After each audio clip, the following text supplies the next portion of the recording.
One Set of Footsteps by Julia LaFond.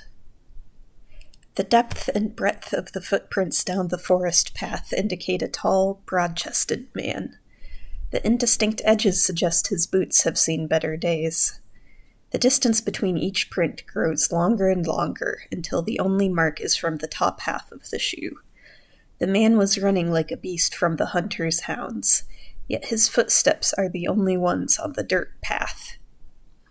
His trail veers off into the underbrush, where the ground is covered by a thick layer of soggy leaves. It is harder to see his footprints, but other marks begin to appear. An old stone lies moss-side down near a fresh hole in the ground. A patch of cotton fabric dangles from a thorn bush. Blood is smeared on a tree trunk, the roots of which are caked with mud. Even in his terror, the man rested, gasping for breath. Humans are better suited for endurance than to chase and be chased.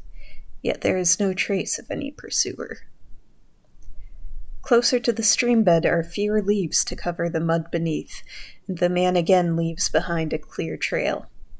The starkest is the boot abandoned to the sucking quagmire. Its leather is cracked and faded, and the laces are fraying.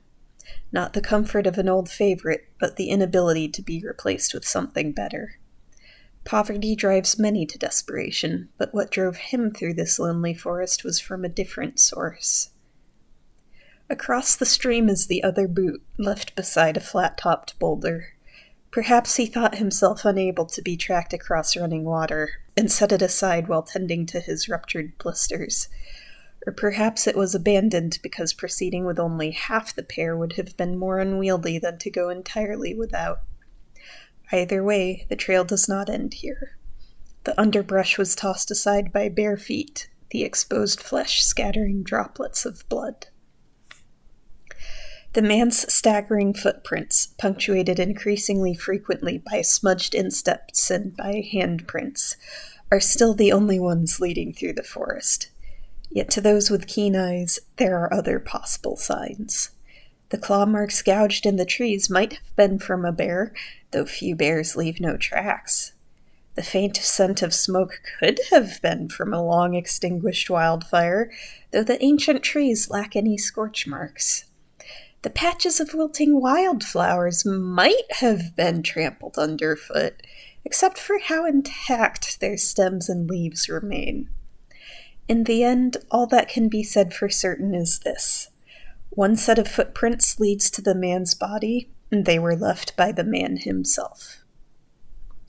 Aside from the scrapes and blisters on the man's mud-caked feet, there are no wounds on his body. All he carries is an unused injector of epinephrine. The name on the label doesn't match the man's driver's license. An internet search reveals that the medication was prescribed to the man's well-to-do uncle, who recently died of anaphylactic shock.